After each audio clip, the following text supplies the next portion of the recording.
दोस्तों नमस्कार। गौरव ज्ञान धारा में आप सभी का बहुत बहुत स्वागत है। दोस्तों, जैसा कि आपको मालूम है, हम लोग पढ़ रहे हैं प्रॉफिट एंड लॉस, लाभ और हानि। लाभ और हानि की हमारी ये क्लास नंबर 3 है। पिछले 2 क्लासेस में हम लोगों ने 3 टाइप को डिस्कस कर लिया है।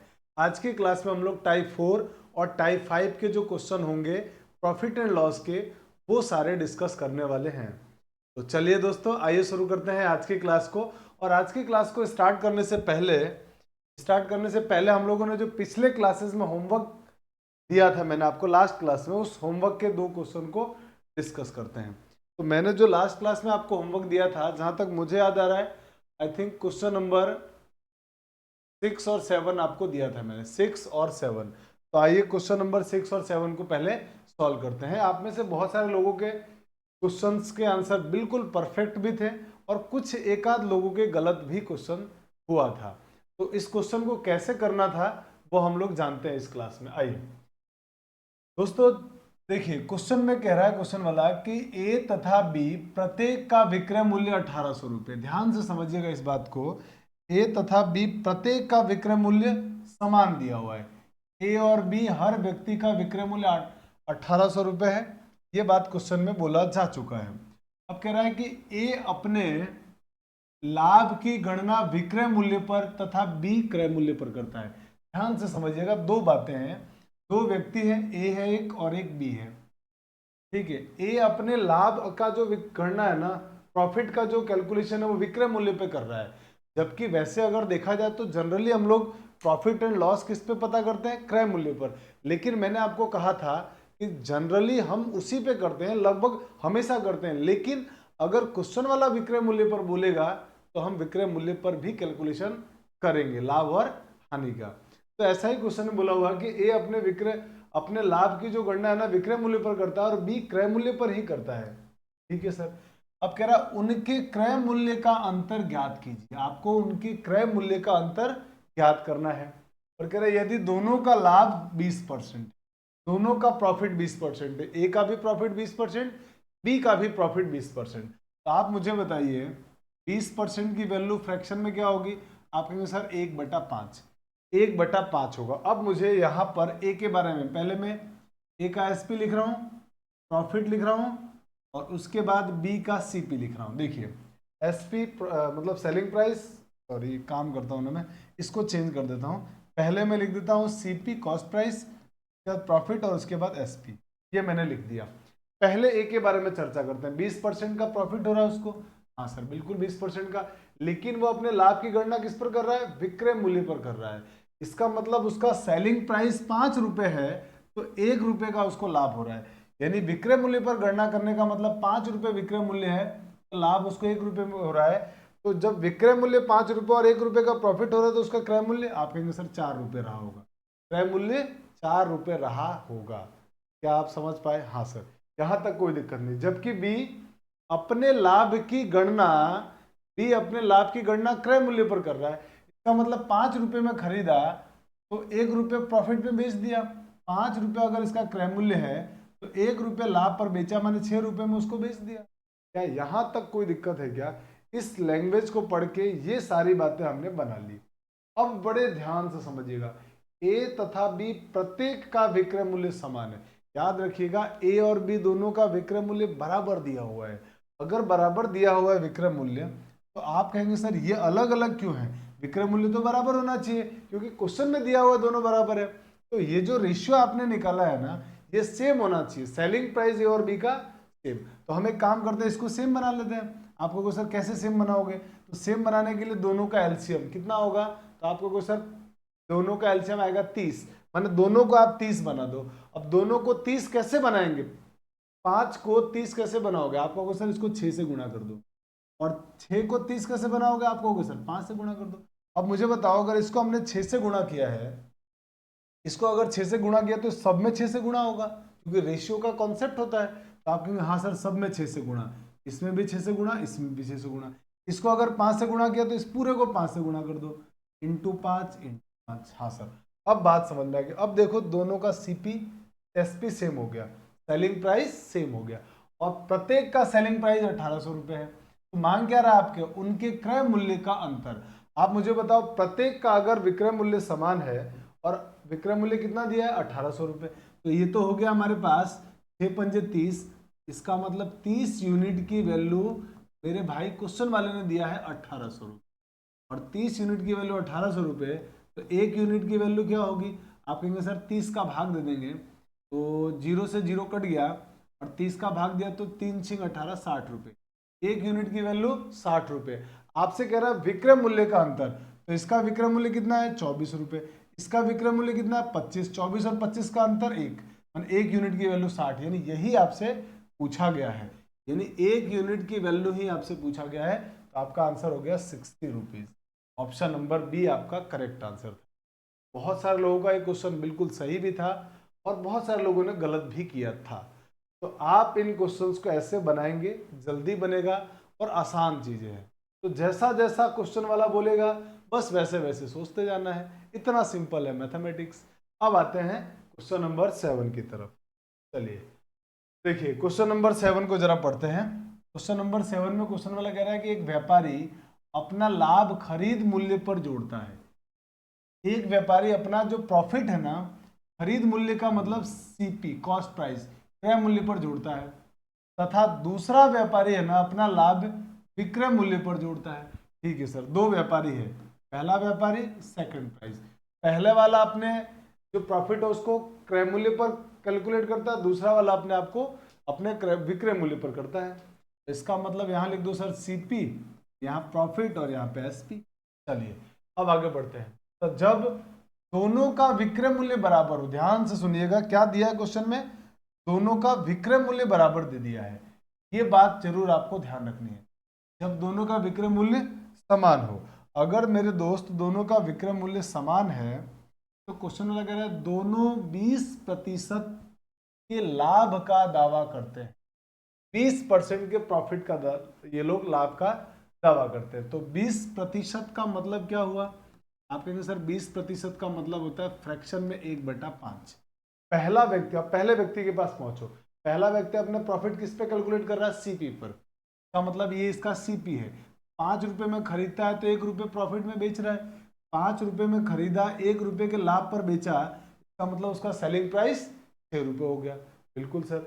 जबकि दूसरा व्यक्ति अपना लाभ विक्रय मूल्य पर, लाभ तो उसको भी 20% ही हो रहा है, और अब ये जो है ना अपना लाभ विक्रय मूल्य पर कैलकुलेट कर रहा है, इसका मतलब दूसरे वाले व्यक्ति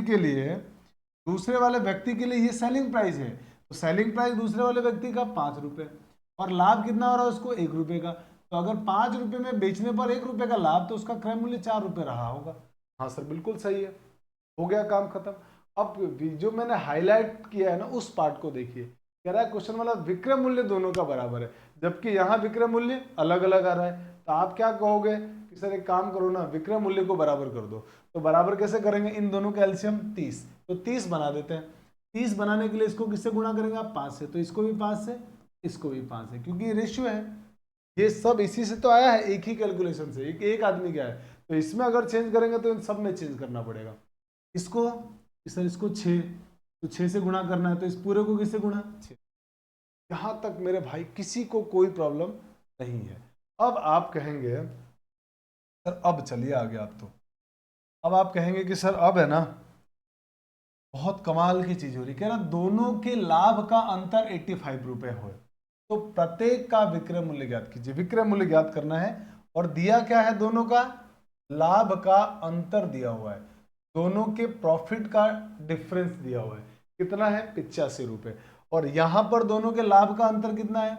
इसको 5 रुपए लाभ, इसको 6 रुपए लाभ, तो अंतर कितने का है? 1 का। इसका मतलब 1 यूनिट की वैल्यू, आप कहेंगे सर 1 यूनिट की वैल्यू दी हुई है 85 रुपये, 85 रुपए। कह रहा प्रत्येक का विक्रय मूल्य, तो प्रत्येक का विक्रय मूल्य तो समान है, कितना है? 30 यूनिट, 6 पंजे 30, 30 यूनिट, तो 1 यूनिट की वैल्यू 85, तो मुझे बताइए 30 यूनिट की वैल्यू क्या होगी? आप कहेंगे सर 30 यूनिट की वैल्यू हो जाएगी 30 इंटू 85, और इसको जब गुणा करोगे तो 0, 5 तिया 15 के 5 हासिल 1, 8 तिया 24 और 1 25, 2550 रुपये का सेलिंग प्राइस आएगा, 2550 रुपये, ऑप्शन नंबर सी। और बहुत सारे लोगों ने इस क्वेश्चन को सही किया था, कुछ एक लोगों का क्वेश्चन ये गलत भी था। तो इस प्रकार से आपको इस क्वेश्चन को बनाने चाहिए थे। आई होप कि आपको बात समझ में आ गई। जल्दी से आप इसका स्क्रीनशॉट ले लीजिए, फिर हम लोग आगे बढ़ते हैं।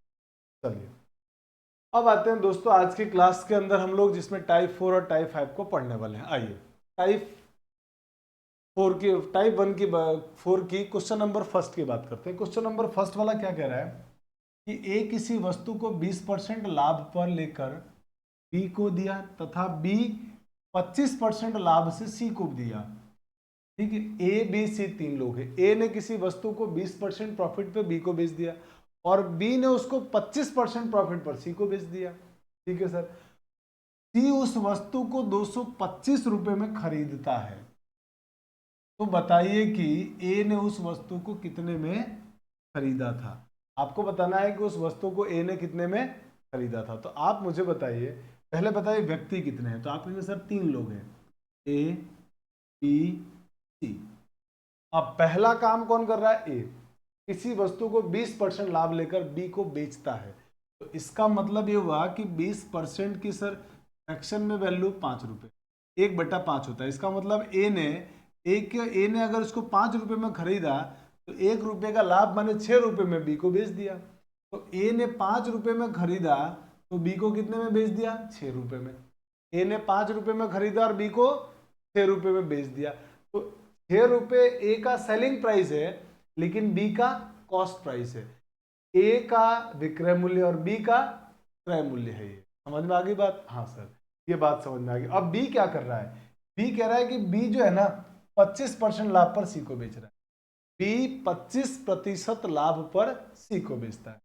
तो बताइए मुझे 25% की फ्रैक्शन में वैल्यू। आप कहेंगे सर 1/4, यानी बी को अगर वस्तु 4 रुपए में पड़ी थी, 1 रुपए के लाभ पर सी को बेच दिया। अगर बी ने 4 रुपए में खरीदा था तो 1 रुपए का लाभ मतलब 5 रुपए में सी को बेच दिया। बिल्कुल सही बात है, यहां तक सर कोई दिक्कत नहीं है। अब आप मुझे बताइए, आप में से मन में ख्याल आएगा ना कि सर ये बी का रेशियो है, बी का रेशियो है, तो बी का रेशियो अमाउंट तो सेम होना चाहिए ना। बी का क्रय मूल्य है ना ये, भाई ए ने इसको बेचा तो ये तो बी का क्रय मूल्य हुआ, और बी का क्रय मूल्य 4 रुपए, तो 1 रुपए के लाभ मैंने 25% के लाभ पर सी को बेच दिया। तो ये दोनों बी का ही क्रय मूल्य है। अगर ये बी का ही क्रय मूल्य है तो मेरे दोस्त ये बी का क्रय मूल्य अलग अलग कैसे हो सकता है? समान रहना चाहिए। तो सर सेम होना चाहिए, अलग अलग कैसे है? तो इसको समान बनाने के लिए क्या करोगे आप? इन दोनों के एलसीएम बना, एलसीएम कितना होगा? 12। तो आप इन दोनों को 12 बना दो, दोनों को 12 बना दीजिए। तो आप मुझे बताओ 6 को 12 बनाने के लिए आपको सर 2 से गुणा, अगर 2 से इसको गुणा किया तो इसको भी गुणा करना पड़ेगा। इस 4 को 12 बनाने के लिए 3 से गुणा, अगर आपने इसको 3 से गुणा किया तो इसको भी 3 से गुणा। आपके पास फाइनल रेशियो आ गया 15, 12। ये आ गया तीनों के सीपी का रेशियो है। ये ए बी सी तीनों के सीपी का रेशियो है। अब आपको क्वेश्चन वाले ने कहा है कि सी ने इस वस्तु को 225 रुपए में खरीदा था। तो इसका मतलब 15 अनुपात की वैल्यू 225 या 15 यूनिट की वैल्यू 225। तो 1 यूनिट की वैल्यू बताइए। आप कहेंगे सर 1 यूनिट की वैल्यू 15 का भाग दे देंगे 15, 1 यूनिट की 15 रुपए। तो आपसे पूछा क्या गया है? ए ने वस्तु को कितने में खरीदा। तो ए ने कितने में खरीदा होगा बताइए। आप कहेंगे सर 1 यूनिट की वैल्यू 15, तो 10 यूनिट की वैल्यू हो जाएगी 150 रुपये। 150 रुपये, 10 इसको 15 से गुणा कर दिया तो आ गया सर 150 रुपये आ गया। और 150 रुपये ही हमारे इस क्वेश्चन का आंसर।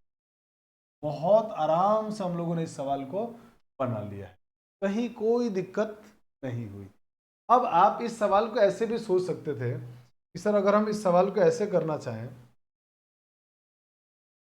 मान लीजिए मुझे ऐसे करने की बजाय इस प्रकार से करना है कि मैं रेशियो तो निकाल लिया मैंने, रेशियो तो ये निकाल दिया मैंने कि सर ये है A ratio B race to 7, A B C का अनुपात है, ए का अनुपात है 5:6, बी का अनुपात है सर 4:5। अगर मैं कंबाइंड रेशियो नहीं निकालना चाहूँ तब भी सवाल बन जाएगा। हाँ बिल्कुल बनेगा। आप मुझे बताइए किसका क्रय मूल्य का दिया हुआ है। आप कहेंगे सर सी का दिया हुआ है, सी ने 225 रुपये में खरीदा।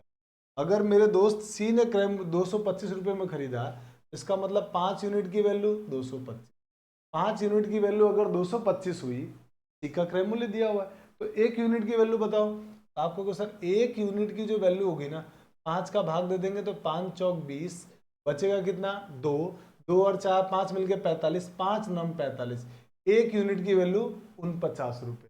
अगर 1 यूनिट की वैल्यू 49 रुपये है तो आप मुझे बताइए 4 यूनिट की वैल्यू। तो आप कहेंगे सर 4 यूनिट की जो वैल्यू आएगी ना, 4 का इससे गुणा कर दो, तो 4 से गुणा करोगे तो 196, 49 को 4 से गुणा करोगे तो आ जाएगा 196, यानी 149 रुपये बी का क्रय मूल्य है। बी का क्रय मूल्य है। और अब बी का क्रय मूल्य बदलेगा थोड़ी मेरे दोस्त, बी का क्रय मूल्य तो समान रहेगा। तो अगर यहाँ पे 96 रुपये है तो ये भी कितना होगा 96 ही होगा। इसका मतलब 6 यूनिट की वैल्यू 96। तो अब यहाँ से 1 यूनिट की वैल्यू निकालो। तो अब आप कहोगे कि सर अब यहाँ से है ना 1 यूनिट की वैल्यू जब निकालेंगे ना यहाँ से, तो 6 यूनिट की वैल्यू अगर है 196, तो 1 यूनिट की वैल्यू हो जाएगी 6 का भाग दिया 6 तिया 18, बचा कितना 3, बचा कितना 3, 3 और 6 मिलकर 36, 6 6 36, 6 तिया 18 हो गया 16, 4 9 36 के 86, 3 4 चौक 16 और 3 19, 196 माने 6 की 96, 18, गड़बड़ हो रहा है, कैलकुलेशन मिस्टेक हो रही है क्या? 5 6 4 5, 5 अनुपात की वैल्यू 225, तो 5 चौके 20, यार अपन ने गड़बड़ की, कैलकुलेशन मिस्टेक हुई है भाई अपन से। यहाँ पे है ना, यहाँ पे कैलकुलेशन मिस्टेक हो चुका है। जब आप 5 से इसको भाग दोगे ना तो 45 बार भाग जाएगा। 5 चौके 20, बचेगा 2, 2 और 5 25, तो 5 पंजे 25, 45 आएगा। अगर 1 यूनिट की वैल्यू 45 है तो 2 यूनिट 4 यूनिट की वैल्यू क्या होगी? 45 को 4 से गुणा कर दो, 4 चौक 16, 160 और 20, 180, 180। और ये अगर 180 है तो यहाँ भी आपके पास क्या आ जाएगा 180 आ जाएगा। तो यहाँ भी लिख देते हैं 180। तो 6 यूनिट की वैल्यू 180, तो मुझे बताइए आप 1 यूनिट की वैल्यू क्या होगी?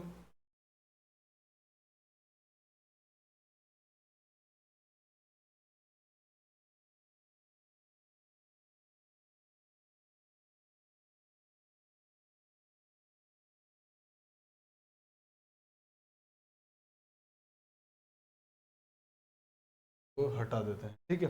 चलिए अब ये 1 यूनिट की वैल्यू यहाँ से कितनी हो जाएगी? 6 यूनिट की वैल्यू 180 है तो 1 यूनिट की वैल्यू हो जाएगी यहाँ से 30, और 1 यूनिट की वैल्यू 30 है तो 5 यूनिट की वैल्यू क्या होगी 150। और आपसे यही पूछा गया था ए का क्रय मूल्य कितना होगा, तो ए का क्रय मूल्य 150 रुपये।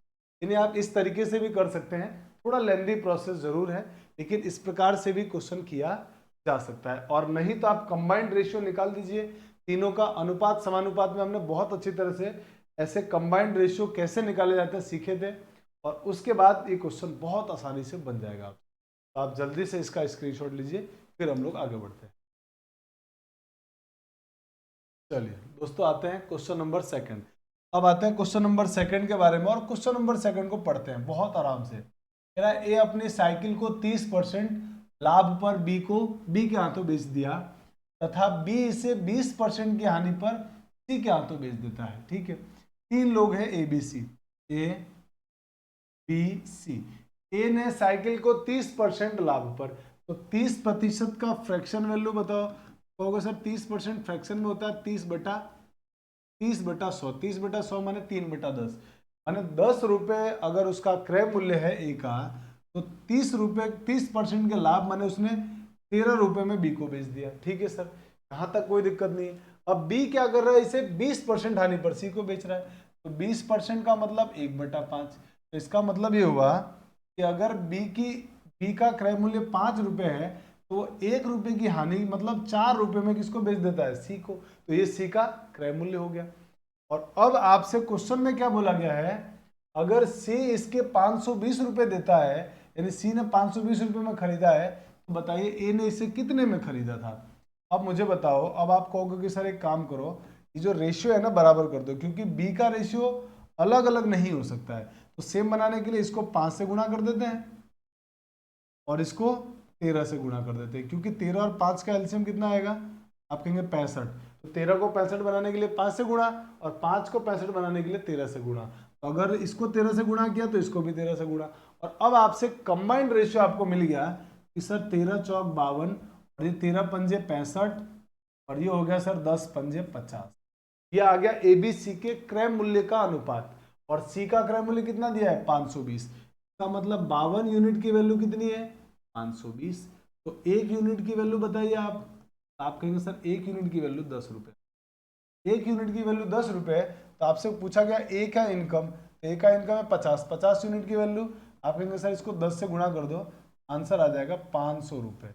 और यही हमारे इस क्वेश्चन का आंसर है। Option number A is your correct answer. तो बहुत आसान है ना, एकदम सिंपल है मैथ्स, बहुत मुश्किल नहीं है। जैसा जैसा क्वेश्चन वाला बोलेगा बस वैसा वैसा काम करते जाना। जल्दी से आप इसका स्क्रीनशॉट लीजिए। चलिए बढ़ते हैं क्वेश्चन नंबर 3 की तरफ। ए किसी वस्तु को बी को 25% लाभ से और बी उसी वस्तु को सी को 20% लाभ से तथा सी उसी वस्तु को डी को 10% लाभ से बेच देता है। अब मुझे बताइए यहाँ पे कितने लोग हैं। आप कहेंगे सर 4 लोग हैं, ए बी सी और डी, ये 4 व्यक्ति हैं। हो क्या रहा है सर, ए है ना बी को 25% लाभ पर बेचता है। ए बी को 25% लाभ पर बेचता है। 25% की फ्रैक्शन वैल्यू 1/4, माने ए ने अगर उसको 4 रुपए में खरीदा था तो बी को 5 रुपए में बेचा होगा। ठीक है सर, बिल्कुल समझ में आ गया। आगे चलते हैं।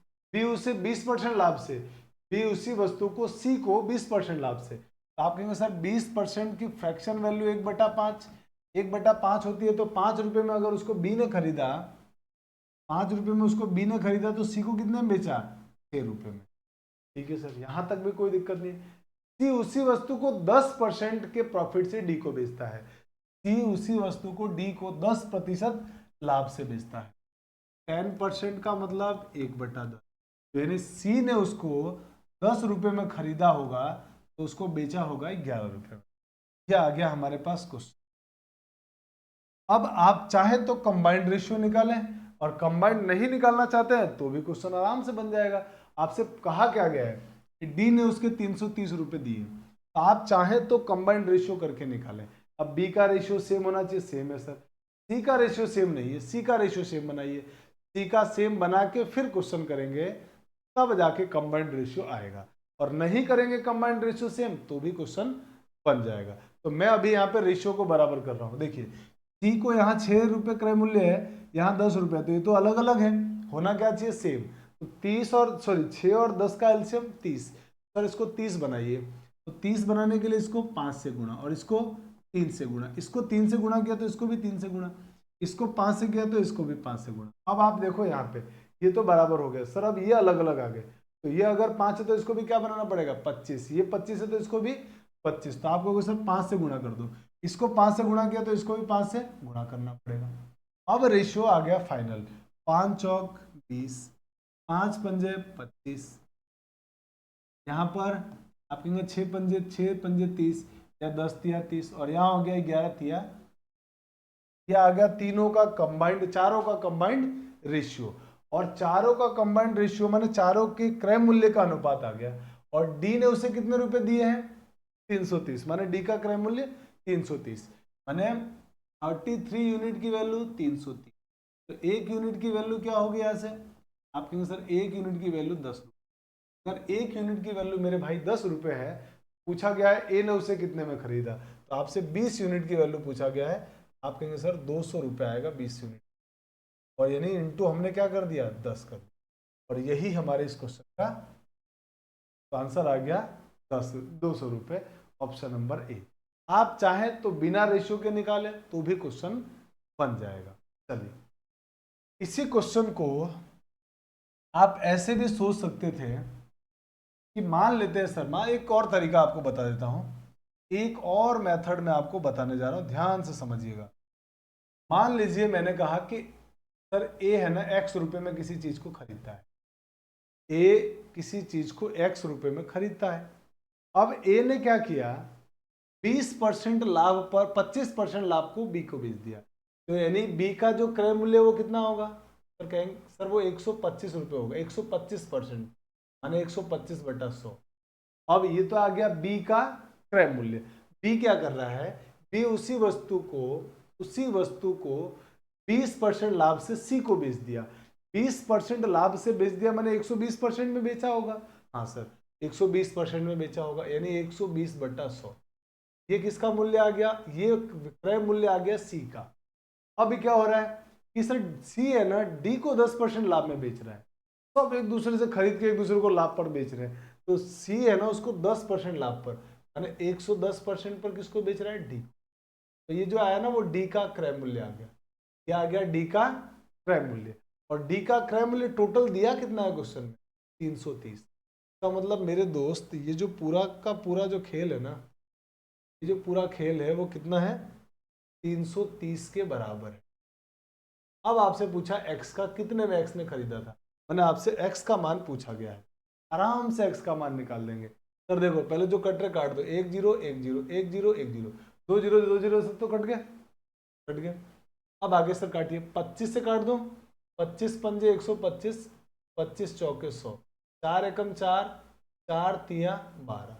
अब सर कुछ भी नहीं कट रहा है, अब जो कट रहा है वही कट रहा है, 5 से 100 कट गया सर 20 बार, और 3 इंटू 11 33, 33 से कट गया सर 10 बार, और 10 इंटू 20 कितना हो जाएगा? 200। एक्स की वैल्यू क्या आ गई? 200 रुपये। तो आप चाहें तो मेरे भाई ऐसे बना लो क्वेश्चन, इस तरीके से भी बहुत आराम से इस क्वेश्चन का आंसर आ जाता है।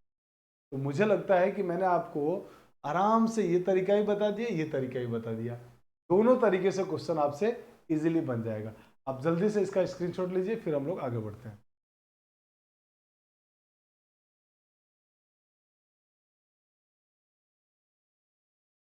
चलिए अब हम आते हैं क्वेश्चन नंबर 4। ये क्वेश्चन नंबर 4 मैं नहीं करूंगा, ये आपको होमवर्क में दूंगा, या आप इस क्वेश्चन को सॉल्व करके कमेंट करके मुझे आंसर बताना। इस क्वेश्चन का सॉल्यूशन हम लोग अगली क्लास में देखेंगे। चलिए अब हम आते हैं टाइप नंबर 5 की तरफ। दोस्तों टाइप नंबर जो 5 है ना हमारा, पहले वाले का आपने अगर स्क्रीनशॉट नहीं लिया हो तो ले लो, का स्क्रीनशॉट ले लीजिए आप आराम से। अब आते हैं टाइप नंबर 5। दोस्तों टाइप नंबर 5 में ना, टाइप नंबर 5 में क्या होगा, जब दो वस्तुओं का क्रय मूल्य समान हो या विक्रय मूल्य समान होगा। मैंने आपसे दो वस्तुओं का या तो क्रय मूल्य समान देगा या दो वस्तुओं का विक्रय मूल्य समान देगा, क्रय मूल्य या विक्रय मूल्य को समान दिया जाएगा। ये बात आपको वहां पे पढ़ के समझना है कि या तो क्रय मूल्य समान होगा या विक्रय मूल्य। तो कैसे करेंगे सर क्वेश्चन? आइए क्वेश्चन को जरा समझते हैं, पढ़ते हैं, फिर आगे बढ़ते हैं। पहला क्वेश्चन, क्वेश्चन से स्टार्ट करते हैं तो ज्यादा समझ में आएगा। ध्यान से क्वेश्चन को पढ़ना है। देखिए क्वेश्चन वाला कह रहा है कि एक व्यापारी ने दो प्रकार की चीजों को, दो प्रकार की वस्तुएं, दो प्रकार की चीज को प्रत्येक को 10,000 रुपए की दर से बेची, प्रत्येक को 10,000 रुपए की दर से बेची। इस लाइन का मतलब हुआ कि हर किसी का सेलिंग प्राइस सेम है। इस पूरी लाइन का मतलब क्या हुआ? सबका विक्रय मूल्य समान है, प्रत्येक को 10,000 रुपए की दर से बेची। ठीक है सर, प्रत्येक को 10,000 रुपए की दर से बेची, यहां तक कोई दिक्कत नहीं है मुझे। अब आगे पढ़िए, अगली लाइन को जरा पढ़िए, ध्यान से पढ़िए। कह रहा उनमें से एक को 20% हानि हुई, एक पर तो उसे 20% की हानि हुई, और आगे कह रहा है कि दूसरी पर उसको 20% का लाभ हो गया। ठीक है सर, यहां तक भी कोई प्रॉब्लम नहीं है, यहां तक की लाइन में भी कोई दिक्कत नहीं है सर। अब आगे पढ़िए आप, कह रहा तदनुसार उसे पूरे सौदे में कितने प्रतिशत का लाभ या हानि हुई है। अब आप कहोगे सर कि ये सवाल तो बिल्कुल पहले जो हमने टाइप 3 का आखिरी दो क्वेश्चन किए थे ना, वैसा ही कुछ लग रहा है, लेकिन उससे थोड़ा अलग है। वहां बोला गया था आपके पास कि पूरे सौदे में लाभ या हानि समान है, लाभ या हानि समान होता था।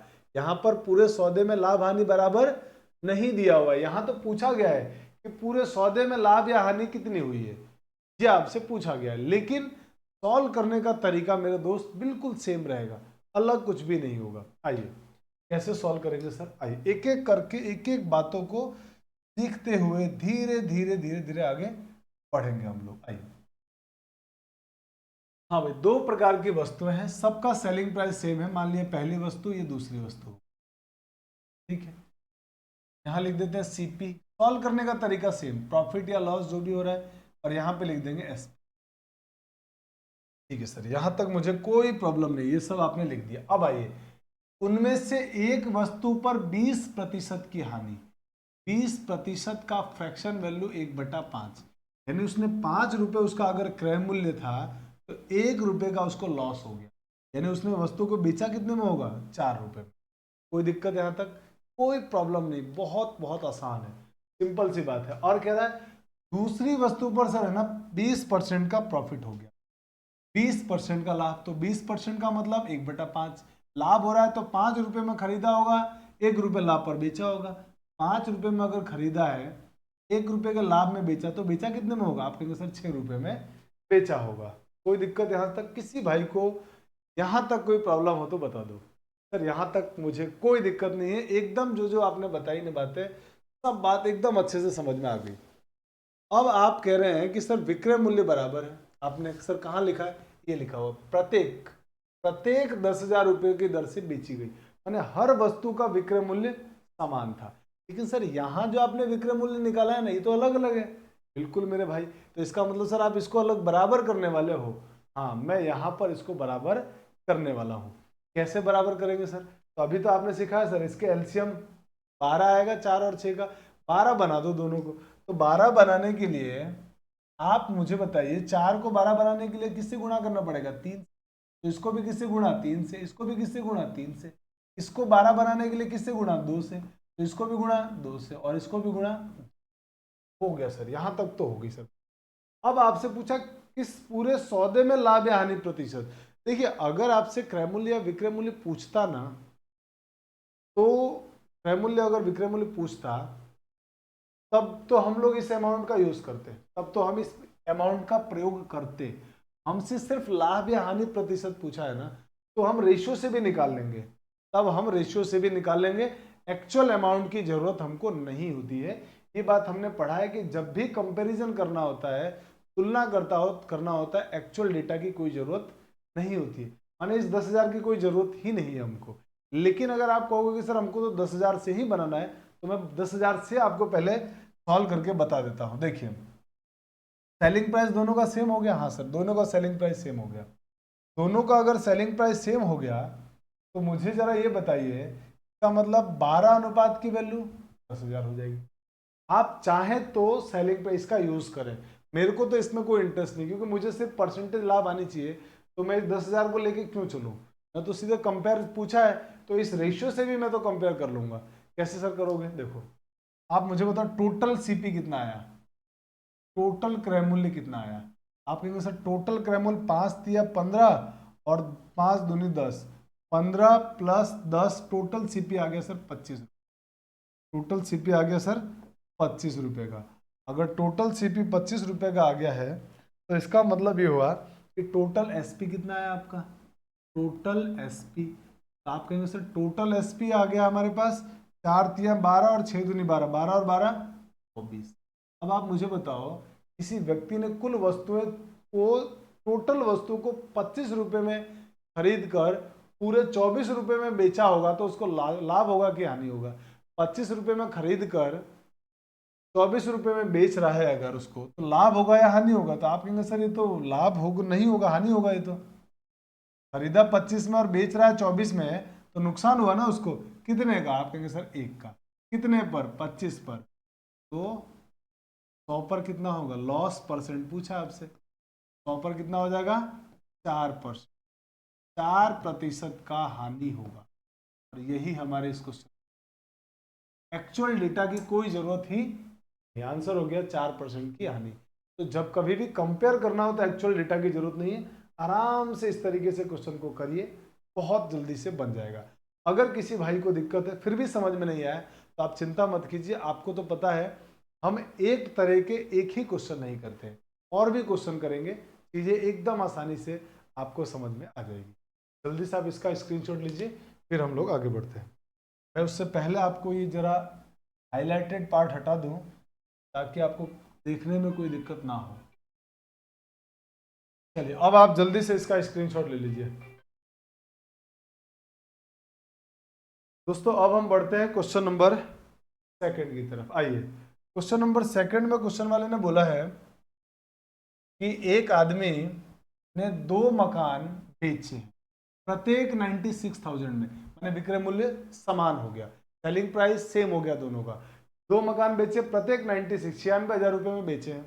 ठीक है सर, उनमें से एक को 20% लाभ पर और दूसरे को 20% की हानि पर। आइए, 2 मकान है, पहला मकान, दूसरा मकान। पहले मकान का सीपी लिख दो, यहाँ पे प्रॉफिट या लॉस, यहाँ पे लिख दो एसपी, सिंपल। हाँ सर, यहाँ तक कोई दिक्कत नहीं। अब बताइए, पहले मकान पे 20% का लाभ। अब तो आप, मुझे लगता है कि 20% फ्रैक्शन वगैरह आराम से सीख चुके हो ना, कब से पढ़ते आ रहे हैं हम लोग, बताइए। परसेंटेज शुरू किया था डे 1, वहां से हम लोग परसेंटेज को फ्रैक्शन में बदलना सीखते हुए आ रहे हैं। तो 20% की फ्रैक्शन वैल्यू, एक आप कहेंगे सर 1/5 लाभ हो रहा है ना, तो यानी 5 रुपए में खरीदा होगा और 6 रुपए, 1 रुपए का लाभ कमाया होगा। तो 5 रुपए में खरीदा है, 1 रुपए का लाभ हुआ उसको, तो 6 रुपए में बेचा होगा।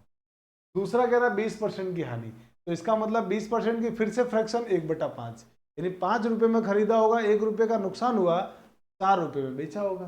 बिल्कुल सर, यानी 5 रुपए में खरीदा, 1 रुपए का लॉस हुआ, तो 4 रुपए में बेचा होगा। हाँ सर, यहां तक कोई प्रॉब्लम नहीं है। लेकिन पूरे सौदे में तो सर आपने कहा था कि विक्रय मूल्य समान है, हर वस्तु को 96,000 में बेचा गया है। बिल्कुल, तो इसको बराबर कर लीजिए। तो इसको बराबर करने के लिए फिर से एलसीएम 12, 2 से गुणा कर दो इसको, ये भी 2 से गुणा, ये भी 2 से गुणा। इसको 12 बनाने के लिए 3 से गुणा करना पड़ेगा, ये भी 3 से गुणा, ये भी 3। अब आपसे क्या पूछा है, कुल मिलाकर पूरे सौदे में उसे कितने प्रतिशत का लाभ या हानि हुआ। तो आप मुझे बताओ, यहाँ से टोटल आपका, टोटल अगर मैं पूछूं कि सीपी कितना आएगा, तो आप कहेंगे 5 दूनी 10 और 5 तिया 15, आ गया सर 25 रुपए। और यहां से अगर मैं आपसे पूछूं टोटल आपका एसपी बताओ, टोटल एसपी सेलिंग प्राइस, तो 6 दूनी 12 और 4 तिया 12, 12 और 12 24। 25 रुपए में खरीदा, 24 रुपए में बेचा, तो हानि, लाभ हुआ क्या हानि, आप कहेंगे सर हानि। कितने का हानि हुआ, लॉस प्रतिशत, तो आप कहेंगे सर 1 का, कितने पर, 25, 100 पर कितना होगा, आप कहेंगे सर 4, 4% का उसको हानि होगा। यही हमारे इस क्वेश्चन का आंसर है। Option number D is your correct answer. हमने इस अमाउंट का यूज ही नहीं किया, क्यों, क्योंकि हमारे को जरूरत ही नहीं, हमको तो कंपेयर करना है, जहां जरूरत करना होगा वहां करेंगे, यहां हमारे को कोई जरूरत नहीं पड़ी। जल्दी से इसका भी आप स्क्रीनशॉट ले लीजिए, फिर हम लोग आगे बढ़ते हैं। आइए, क्वेश्चन नंबर 3, अब इसको भी बहुत ध्यान से समझिए। राहुल ने 2 साइकिलें 1500 रुपए में खरीदी। याद रखिए, राहुल ने 2 साइकिल, लैंग्वेज देखिए, अर्थमेटिक पूरी तरीके से मेरे दोस्त भाषाओं का एक जटिल दुनिया है, भाषाओं की एक जटिल दुनिया है अर्थमेटिक। लैंग्वेज को समझना, बहुत ध्यान से पढ़ना है। भाषा चेंज होगा, क्वेश्चन का थॉट बदल जाएगा, क्वेश्चन को सॉल्व करने का प्रोसेस सेम अलग हो जाएगा। तो थोड़ा सा लैंग्वेज को बहुत ध्यान से पढ़ने की कोशिश करनी है। राहुल ने 2 साइकिलें कुल 1500 रुपए में खरीदा, यानी इसका मतलब अब की बार इसने अलग अलग या समान विक्रय मूल्य नहीं दिया है, दोनों का कंबाइंड क्रय मूल्य दे दिया है। साइकिल 2 बेचता है, खरीदता है कौन, राहुल, और दोनों साइकिलों का कंबाइंड क्रय मूल्य दिया हुआ है, खरीद मूल्य दी हुई है। ठीक है सर, समझ गए यहां तक। अब आगे चलिए, आगे कह रहा है कि उसने एक साइकिल को 20% की हानि पर बेची और दूसरी साइकिल को ये कुछ गड़बड़ है, यहाँ पे एक काम करते हैं अपन, तो 20% कर लेते हैं, 20% आप कर लीजिए, 20% के, इसको मैं काम करता हूँ, मिटा ही देता हूँ।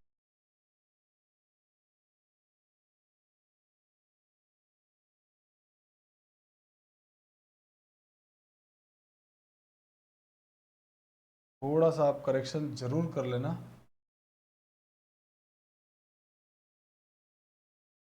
बीस प्रतिशत लाभ पर, हाँ जी। तो अब आते हैं हमारे क्वेश्चन में। क्वेश्चन वाले ने बोला है कि 2 साइकिलें 1500 रुपए में खरीदी, एक पर उसको 20% का लाभ हुआ, हानि हुआ, और दूसरे पर 20% का लाभ होता है। ठीक है सर, यदि दोनों साइकिलों का विक्रय मूल्य समान है, देखिए ये लाइन जो मैंने घेरी है ना, ये बात क्वेश्चन वाले ने बोल दिया कि दोनों का सेलिंग प्राइस सेम है। अब कह रहा है कि दोनों साइकिलों का क्रय मूल्य कितना होगा, दोनों का आपसे कॉस्ट प्राइस निकालना है, और दोनों का कुल मूल्य कितना है, 1500 रुपए। कितनी साइकिलें हैं, आप कहेंगे सर 2, पहली साइकिल दूसरी साइकिल। यहाँ पे लिख देते हैं सीपी, प्रॉफिट या लॉस, यहाँ पे लिख देते हैं एसपी। अब आप कहोगे कि सर अब एक काम करते हैं, पहली साइकिल पे 20% का हानि, तो 20% की फ्रैक्शन वैल्यू सर 1/5 लॉस हो रहा है। इसका मतलब 5 रुपए में खरीदा होगा तो 1 रुपए का नुकसान, तो 4 रुपए में बेचा होगा। दूसरे पर 20% का लाभ, तो इसका मतलब 5 रुपए में खरीदा तो 1 रुपए का लाभ, तो 6 रुपए में बेचा होगा। सर बिल्कुल सही है। अब आप कहोगे सर सेलिंग प्राइस तो सेम है दोनों का सेलिंग प्राइस सेम है। दोनों का अगर सेलिंग प्राइस मेरे भाई सेम है तो इसको समान बना दो। समान बनाने के लिए 12 बनाना पड़ेगा, इसको 3 से गुणा करना पड़ेगा, इसको 2 से गुणा, इस पूरे को 3 से गुणा कर दो, इसको भी 3 से गुणा, इसको भी 3 से गुणा, इसको 2 से किया तो इन पूरे को 2 से गुणा, 2 से गुणा, 2 से गुणा। अब आपसे क्वेश्चन वाले ने बोला दोनों साइकिलों का कुल क्रय मूल्य 1500 रुपए है, तो टोटल क्रय मूल्य हमारे पास यहाँ कितना दिया है। देखिए अब है ना, इसने लाभ या हानि प्रतिशत नहीं पूछा है। लाभ या हानि प्रतिशत पूछा होता तो इस अमाउंट का यूज ही नहीं करते, लेकिन अब हमको इस अमाउंट का यूज करना पड़ेगा क्योंकि दोनों साइकिलों का क्रय मूल्य पूछा है। तो टोटल क्रय मूल्य कितना है 1500, और टोटल मूल्य की सीपी कितना है, टोटल सीपी यहाँ पे 5 और 3 का गुणा 15, यहाँ 5 × 2 10, तो 15 और 10 कितना हो गया 25। इसका मतलब मेरे भाई यहाँ पे 25 यूनिट की जो वैल्यू है ना वो क्वेश्चन में दी हुई है 1500। तो बताइए मुझे पूछ क्या रहा है, कह रहा दोनों साइकिलों का क्रय मूल्य पूछा है। तो बताओ 25 यूनिट की वैल्यू अगर 150 तो 1 यूनिट की वैल्यू क्या होगी, आप कहेंगे सर 25 का भाग दे दो, 25 × 6 150, तो 60 रुपये आ जाएगा 1 यूनिट की वैल्यू। तो अब आप मुझे बताइए, आपसे मांगा क्या गया था क्वेश्चन वाले ने, दोनों साइकिलों का क्रय मूल्य। पहली साइकिल का 15 यूनिट है, 1 यूनिट की वैल्यू 60, तो 15 यूनिट की वैल्यू क्या होगी, आप कहेंगे सर 60 से गुणा कर दो, तो 15 को 60 से गुणा करेंगे तो 900 रुपये। एक साइकिल की कीमत आ गई 900 रुपये, और एक साइकिल की कीमत 900 रुपये है, दूसरे की निकालो, तो यहाँ पे दूसरे की क्रय मूल्य कितना है 10 यूनिट, तो 1 यूनिट की वैल्यू अगर 60 रुपये है तो 10 यूनिट की वैल्यू आप कहेंगे 60 से गुणा कर दो 600 रुपये, या आप वैसे निकाल लो 1500 रुपये टोटल है दोनों का, एक का 900 तो दूसरे का कितना होगा 600, तो 900 और 600 हमारा आंसर आएगा। तो ऑप्शन नंबर ये गलत, ये भी गलत हो गया, ये भी गलत हो गया, और डी सही हो गया, एक की 600 रुपये और दूसरे की 900 रुपये की। इस प्रकार से इस क्वेश्चन में हमने इस डेटा का यूज किया है। क्यों किया है, क्योंकि हमारे को एक्चुअल में जो है ना क्रय मूल्य पूछा है, लाभ या हानि प्रतिशत नहीं पूछा। जल्दी से इसका स्क्रीनशॉट लीजिए, फिर हम लोग आगे बढ़ते हैं।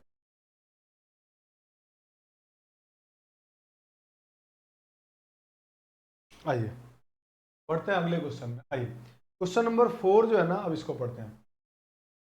एक व्यक्ति दो वस्तुओं में से पहली को 15% हानि पर तथा दूसरी को 19% लाभ पर बेचता है। इस प्रकार उसे कुल मिलाकर 90 रुपए का हानि होता है। टोटल लॉस होता है 90 रुपए का, टोटल लॉस 90 रुपए का है। तो यदि वह प्रत्येक वस्तु को एक समान मूल्य पर बेचता है, ध्यान से देखिए, ये आ गया आपके पास सेलिंग प्राइस सेम। ये बड़े काम की बात है जिसको हमने मैं हाईलाइट कर देता हूं इस लाइन। दो वस्तुओं में से प्रत्येक वस्तु को एक समान विक्रय मूल्य पर बेचा जाता है, मतलब दोनों का सेलिंग प्राइस सेम है। तो कह रहा तो दूसरी वस्तु का क्रय मूल्य कितना है, ये आपसे याद करनी है। दो वस्तुएं हैं, हाँ सर दो वस्तुएं हैं। चलिए दो वस्तुएं, मान लिया कि पहली वस्तु हमारे पास ये है, दूसरी वस्तु ये है। यहाँ लिख देते हैं सीपी प्रॉफिट या लॉस, और यहाँ लिख दिया हमने एसपी। आप आइए पहली वस्तु को 15% की हानि, आप मुझे बताइए 15% की फ्रैक्शन वैल्यू। आप कहेंगे सर 15/100 करेंगे 3/20 आ जाएगा, 3/20। इसका मतलब 20 रुपये में खरीदा होगा और हानि हो रहा है 15% की हानि, तो 20 रुपये में अगर खरीदा होगा तो 3 रुपये का लॉस, यानी मेरे दोस्त उसने 17 रुपये में उसको बेचा होगा। यहाँ तक किसी भाई को प्रॉब्लम? कोई प्रॉब्लम नहीं सर। अब आगे चलते हैं। दूसरी वस्तु पर उसको 19% का लाभ हो रहा है, 19% का लाभ, दूसरी वस्तु पर उसको 19% का लाभ। तो 19% का मतलब 19/100 का मतलब उसने 100 रुपये में खरीदा होगा तो उसको 19 रुपये का लाभ हुआ, माने उसने 119 में उसको बेचा होगा। क्या यहाँ तक किसी को प्रॉब्लम? हाँ सर कोई प्रॉब्लम नहीं है। अब आपको जो हाईलाइटेड पार्ट है उसको समझिए। कह रहा दोनों वस्तुओं, यदि वह प्रत्येक वस्तु का विक्रय मूल्य समान है, यानी हर किसी का सेलिंग प्राइस सेम दिया हुआ है, तो सेलिंग प्राइस को सेम बनाओ। सेम बनाने के लिए आप कहोगे कि सर ये 119 है 117 है, दोनों का एलसीएम लेंगे तो सर इसको है ना 119 बना सकते हैं, 17 के पहाड़े में 119 आता है, 17 छिंग 102 और 17 सत्ते 119। टेबल थोड़ी बहुत याद होनी चाहिए आपको। तो सर इसको अगर आप 7 से गुणा कर दोगे ना तो 119 के बराबर आ जाएगा, मतलब ये 119 बराबर हो गए। तो इसको आपने 7 से गुणा किया तो इस पूरे को 7 से गुणा, इंटू 7। किसी को कोई दिक्कत नहीं सर, कोई प्रॉब्लम नहीं आता। अगर यहाँ तक मेरे भाई आपको प्रॉब्लम नहीं है तो जरा अब हम आगे चलते हैं। सेलिंग प्राइस तो सेम हो गया। आपसे एक बात और क्वेश्चन वाले ने बोली है, तो मैंने हाईलाइट नहीं किया है। क्वेश्चन वाला कह रहा है कि कुल मिलाकर 90 रुपए की हानि होती है। टोटल लॉस जो है ना उसको दिया हुआ है, टोटल लॉस दिया हुआ है। कितने का लॉस होता है टोटल? 90 रुपए का लॉस। आप मुझे बताओ यहाँ पे 21 यूनिट, आप मुझे बताओ यहाँ पर क्या हो रहा है कि सर यहाँ पर जो है ना 21 रुपए की हानि और यहाँ 19 रुपए का लाभ। 21 रुपए की हानि और 19 रुपए का लाभ, तो टोटल लाभ होगा कि हानि होगा? अगर मैं कहूँ कि एक वस्तु को बेचने पर 21 रुपए का नुकसान हुआ, हानि हुई, और दूसरे वस्तु को बेचने पर 19 रुपए का लाभ हुआ, तो आप बताइए मुझे आपको टोटली फाइनली क्या मिला? तो आपको सर 21 रुपए का नुकसान हुआ और फिर 19 रुपए का आगे जाके फायदा हुआ, तो मैं तो अभी भी 2 रुपए के लॉस में चल रहा हूँ, अभी भी 2 रुपए का लॉस। तो टोटल अगर बात की जाएगी सर, टोटल लॉस या प्रॉफिट, तो टोटल मेरे भाई 2 यूनिट का लॉस हुआ है, टोटल 2 यूनिट का लॉस। अगर टोटल 2 यूनिट का लॉस, तो उस 2 यूनिट की वैल्यू कितनी है? 90। क्वेश्चन में दिया हुआ 90। 2 यूनिट की वैल्यू 90 रुपए है। आप मुझे बताएं 1 यूनिट की वैल्यू। आप कहेंगे सर 1 यूनिट की वैल्यू आ जाएगी 45 रुपए। आपसे मांगा क्या गया है? कह रहा दूसरी वस्तु का क्रय मूल्य ज्ञात कीजिए। बताइए 1 यूनिट की वैल्यू 90 है, तो दूसरी वस्तु की कीमत 100 रुपए है, 100 यूनिट है। तो अगर मेरे भाई 1 यूनिट की वैल्यू 45 रुपए है, तो मुझे बताइए जरा 100 यूनिट की कीमत। तो कहेंगे आप इसको है ना 45 से गुणा कर दो, 45 से गुणा कर दोगे तो कितना आ जाएगा? 4500, 4500 रुपये दूसरी वस्तु की कीमत थी, और यही हमारे इस क्वेश्चन है 4500 रुपये। Option number be your correct answer. सही आंसर आपका है 4500। ठीक है, जल्दी से आप इसका स्क्रीनशॉट लीजिए, फिर हम लोग आगे बढ़ते हैं। आइए दोस्तों, अब बढ़ते हैं आगे क्वेश्चन नंबर 5 की तरफ। क्वेश्चन नंबर 5 कह रहा है कि ममता ने 40,000 रुपये प्रत्येक की दर से 2 घोड़े खरीदे। उसने एक घोड़े को 15% लाभ पर, किंतु दूसरे घोड़े को हानि पर बेचती है। दूसरे घोड़े को हानि पर बेचती है। ठीक है सर, यहाँ तक कोई दिक्कत नहीं है सर। अब कह रहा है यदि पूरे सौदे में उसे 3,600 रुपये का हानि हुआ। देखिए जो हानि दिया हुआ है, टोटल हानि कितना हो रहा है उसको? 3,600 रुपये। अगर हानि हुई तो दूसरे घोड़े का विक्रय मूल्य क्या था? दूसरे घोड़े का विक्रय मूल्य क्या है ये पूछा। बहुत ध्यान से पढ़िएगा, बहुत बढ़िया क्वेश्चन है, बहुत अच्छा सवाल है। आइए क्वेश्चन को फिर से एक बार समझने की थोड़ा हाईलाइट करते हुए चलते हैं, जो जो हमारे काम की चीज। ममता ने 40,000 रुपये में प्रत्येक घोड़े की दर से खरीदे, प्रत्येक की दर से खरीदे, मतलब अब की बार पता है क्वेश्चन वाले ने है ना सीपी समान दे दिया आपको, सीपी समान दिया है। 40,000 रुपये प्रत्येक घोड़े की दर से खरीदे हैं, सीपी समान है। ठीक है सर, कह रहा आगे उसने एक घोड़े को 15% लाभ पर बेचा है। एक घोड़े पर उसको प्रॉफिट हुआ है और दूसरे घोड़े पर उसको हानि हो रही है, दूसरे घोड़े पर उसको हानि में बेचना पड़ रहा है। ठीक है सर, अब आगे कह रहा है टोटल उसको जो हानि है ना, टोटल पूरे सौदे में उसको 3,600 रुपये की लॉस ही हुआ है। तो दूसरे घोड़े का, आप बताइए कि दूसरे घोड़े का विक्रय मूल्य क्या है? दूसरे घोड़े का सेलिंग प्राइस आपसे पूछा गया। आइए अब समझते हैं क्वेश्चन को। 2 घोड़े हैं, पहला घोड़ा, दूसरा घोड़ा।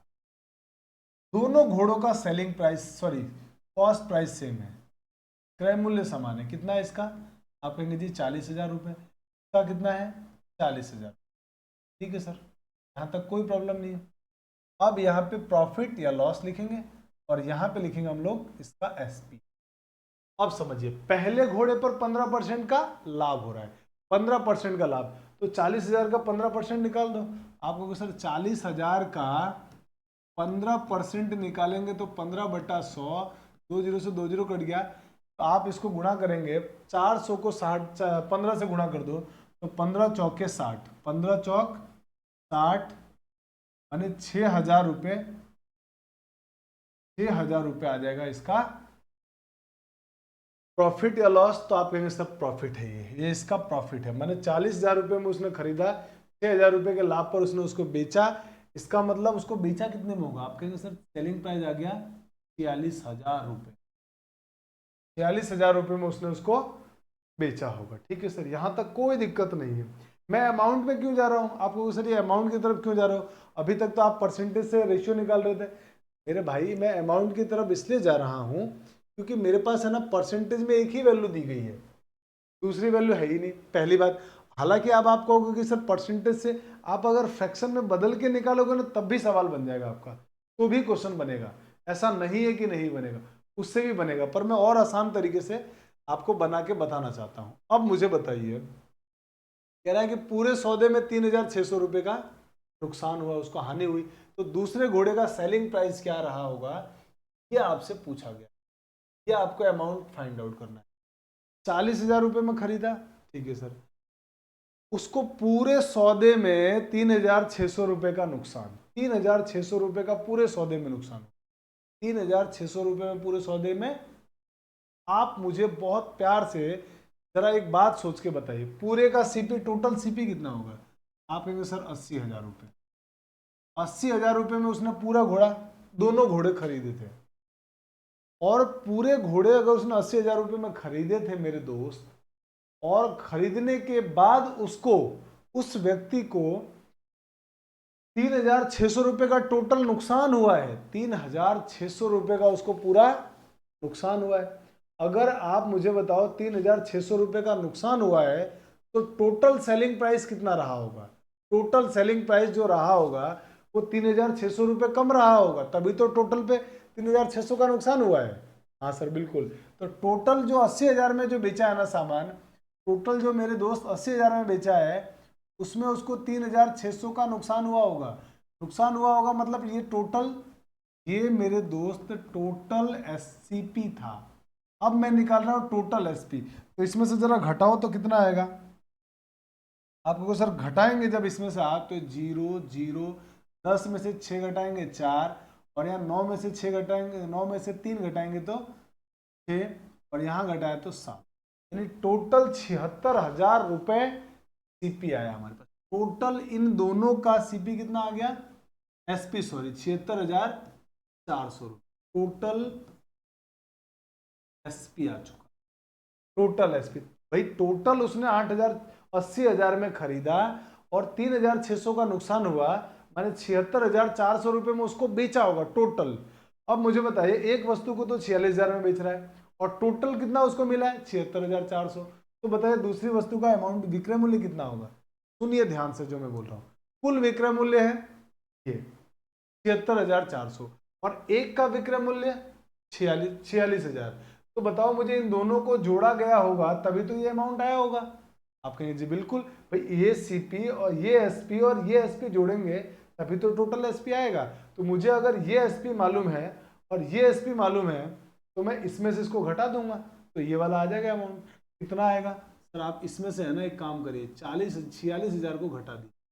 46,000 को अगर घटाएंगे तो घटाओ तो आपको सर आएगा 30,000, इसमें से घटा देंगे तो 30,400 रुपये आएंगे। 30,400 रुपये मेरे भाई इस क्वेश्चन का आंसर।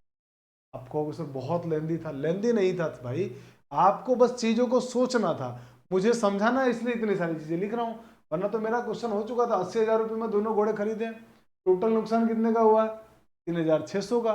मुझे तो इस परसेंटेज से कोई मतलब ही नहीं था इस सवाल में, क्योंकि पूरे घोड़े कितने में खरीदे गए हैं?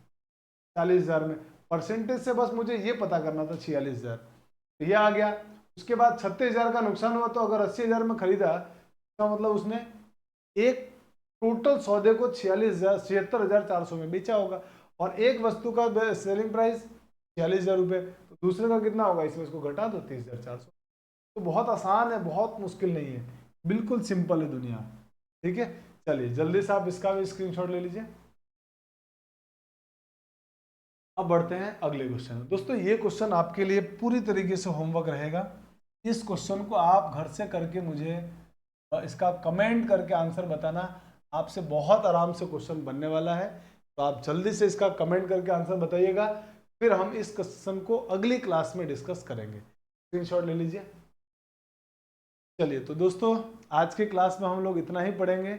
नेक्स्ट क्लास में हम लोग प्रॉफिट एंड लॉस के नेक्स्ट पार्ट को हम लोग पढ़ने वाले हैं। दोस्तों आपको ये क्लासेस कैसी लग रही है?